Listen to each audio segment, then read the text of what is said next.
Hey guys, in today's video, I'll be taking you through a short tutorial on how to set up your Shopify store, giving you the most crucial info for you to take away regardless of what kind of website or store you're making. And for those of you who haven't signed up for Shopify yet, I've included the best current deal in the description. It offers 3 days of free use, then after that, it's $1 for the first month. So feel free to use that when getting yourself started. And with that said though, let's dive right in. So once you've gotten to the Shopify dashboard, go to the left-hand side, click on Online Store. Then once you get to this section, scroll down to the bottom of the page to select a theme. After you've selected your theme, just go back to your dashboard and open up this link in another tab because we're going to be switching between the website tab and this dashboard pretty frequently. And the next thing that I wanted to talk about is how you can change your logo, your color scheme, and the font for your text. Now, to do so, go to the left-hand side on this gear where it says theme settings. For the logo, click on, the logo. This drop-down menu will appear. Click on select images, upload image, and I already have a bunch of these images set up for me. I got them through the internet, so don't think that there's some obscure photos. I suggest to you to organize all of your photos into one folder so that you're not scouring all over your computer trying to find the photos that you need.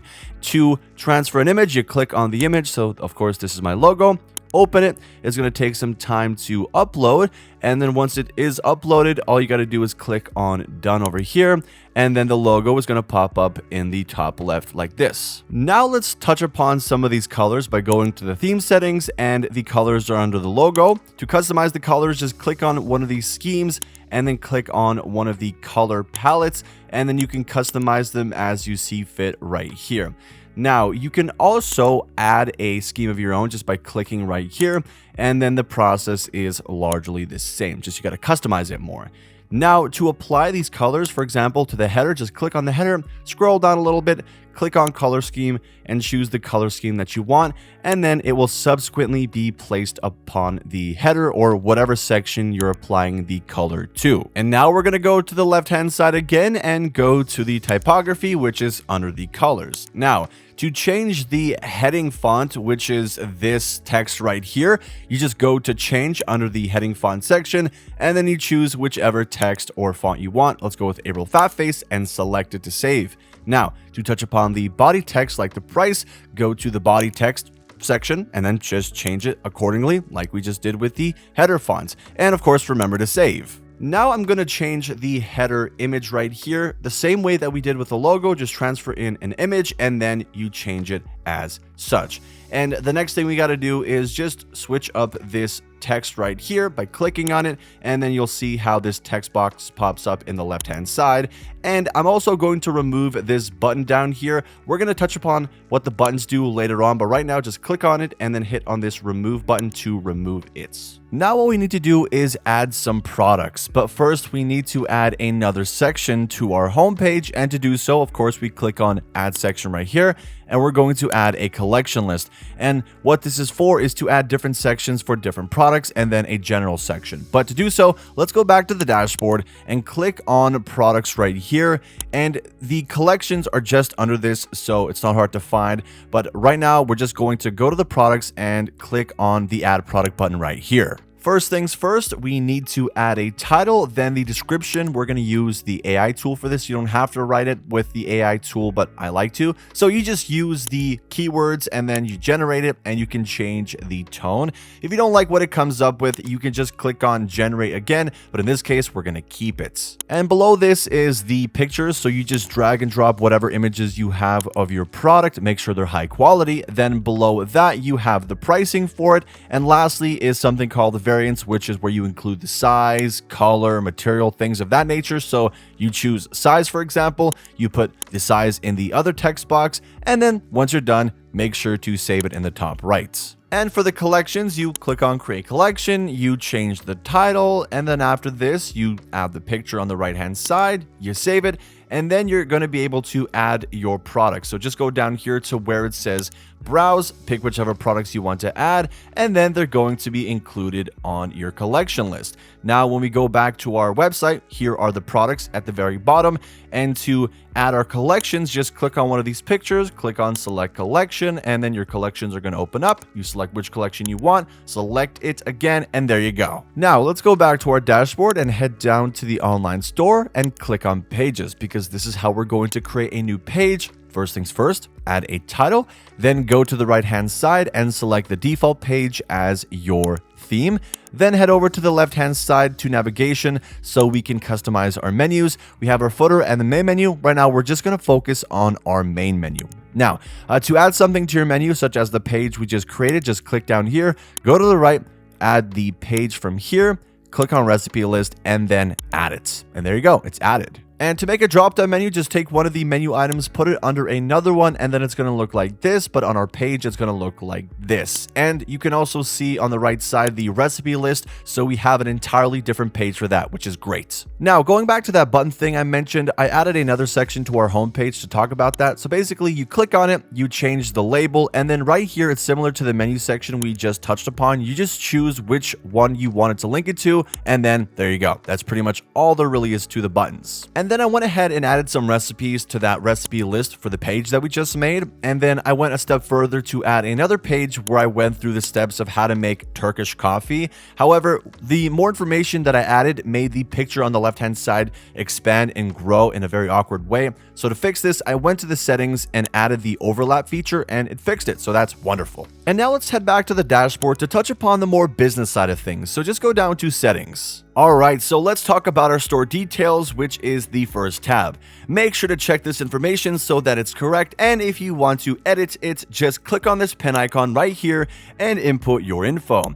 And right below is your billing information, which you can also edit the same way by clicking on the pen. And beneath that is the store currency, which should already be adjusted to your location, and if it's not, then you can click on the bar and choose the correct one. Now, let's head to our payments tab all the way up here. Right off the bat, you're going to see Shopify payments, which makes the payment process a lot more convenient as Shopify has optimized it for use, and it allows customers to save their info for a quicker checkout experience. But the catch here is that your business needs to have a registration number and that you're in one of the supported countries from this list right here. So, if you do meet both criteria, then you can click on Activate Shopify Payments. However, for everyone else, there is an alternative option. When you go down to the supported payment options right here, you'll see a default option, which for me is PayPal, but for you it might be something else like PayPal and Amazon Pay or either or. But you can always add more by clicking Add Another Payment Method, search by provider, clicking on the bar, and choosing a provider that ideally supports Visa and MasterCard. So once you've made your decision, you'll want to head over to Checkouts. Here's where you're going to choose what info your customers need to input when they're at the checkout. First thing is the contact method, whether that's phone or email or just email. I personally prefer the email, so we'll go with that. Below that is the option to require the customer to log into their account before checkout. We're going to leave that box as unchecked because I personally find that annoying and customers could too. So we want to make the checkout process as hassle-free as possible. Next is the customer information, which asks whether to include the first or last name. I prefer both because then you can personalize the marketing to the customer through their emails, for example, on a first name basis, such as, "Hey Mark, we have this deal," instead of "Mr. Miller, we have this deal." Something like that. The next option really depends on who you're selling to. So if you're selling to companies, then you want to include this so you know which ones are buying for you. So I'd put this as optional in any case. I recommend doing the same for address line 2. It's not necessary, but we're going to leave it as optional anyways. However, the shipping and phone number is required. Then, below the customer details is the order processing, which we can leave as is because the default settings work fine. And then the marketing options should just include the email, but double check that. So, now we're done with checkout, so we can go ahead and save. Next, we'll go to the Market tab. There's two things to know here. So if you're planning on only selling domestically, then just make sure the primary country is the country you're in, and then you're done. But if you're selling internationally, then we'll have to touch on these other markets. Shopify has made this itself, including 27 countries. So let's click on this section. Now, if we go to this edit button right here, we can see all the countries that have already been added. To change it, you can click on edit again from the box here, and you'll be shown this list from where you can exclude or add countries that you sell in. When you're done that, you can save your selection and then go to where it says inactive and then activate these markets. And then make sure to save things again. That is very crucial. From here, let's go to the shipping and delivery tab. Now, all items are going to have a different weight, but the smart thing to do is to create profiles for items that are at a similar weight. I only have coffee items at the moment, but if I expanded my store to include, let's say, mugs and coffee pots, then maybe I'd put those together and then the actual coffee items separately. If you want to do that, you can just create a new profile. However, for right now, I'll show you guys how to set up your general profile, but you can still follow the same steps if you're creating a new one. So let's hit the general section, and here you'll find the products linked to this profile. Right below that, you'll spot the shipping zones and their corresponding rates for both your main markets and any international ones. To edit any of these prices, click on these three dots, edit rates, and customize said rates. For international rates, you just go down to this add rate button and then you can set that up. And now we can finally get around to that policy that I talked about a little earlier. So let's exit out of this, head back up the page, and then select policies. The first thing you can do here is edit the terms of the returns policy by clicking on manage right here.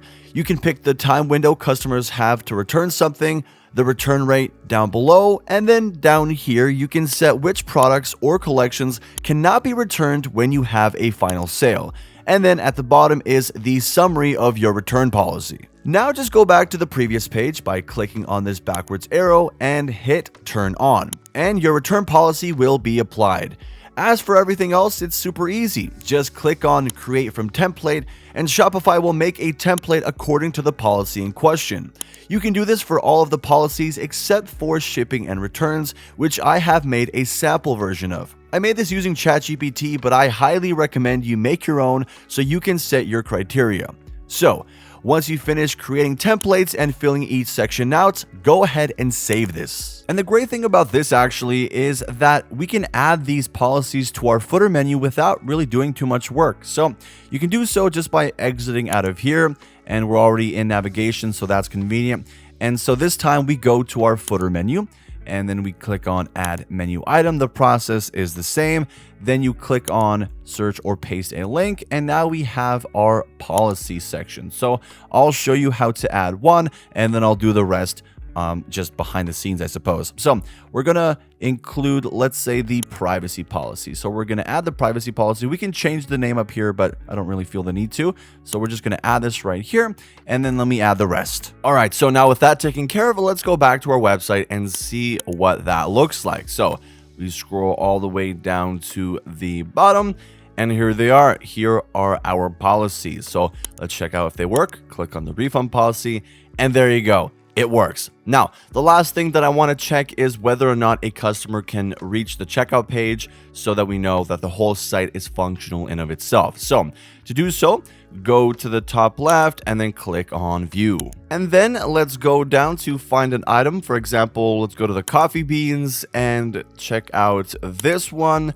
And you'll notice how it has the tax information here and then the description that we wrote a little earlier on. So now let's add a few to our cart so we know that the cart works. Check out, and now's the moment of truth. Okay, everything is there. Wonderful. So you'll notice that there are no payment methods saved. That's because this isn't a real site, and I would have to go through the whole process of setting this up myself. But in this case, we just need to know that we can reach the checkout page. The payment process is for the customer to take care of. But now that we know that the site works, everything's functional, let's go ahead and make this sucker live. So of course, we're going to exit out of that and then go back to this page and head back to home, or not home rather. Let's go to the online store. And now you're going to see something that says remove password. Well, we're going to have to just click on that, and then that's pretty much all there is to it. So we've covered everything that is important for this tutorial, And that's a wrap, gentlemen and ladies. Now, I hope that helped you guys out and it was easy to follow. When it comes to making a site, you can only learn so much about the tools before you just got to get your hands on and see how you can use them. I didn't want to bore you with every menial detail, but rather just show you where everything is and how to familiarize yourselves with them. And if you have any further questions, though, don't hesitate to ask down below. Also, don't forget the Shopify deal. You get 3 days of free use and then $1 for the rest of the month. You can grab that from the description, and if you want to support our future tutorial endeavors, then hit that like button and subscribe. As for this video, that is all I got for you. Thanks for watching as always, and until next time, take care.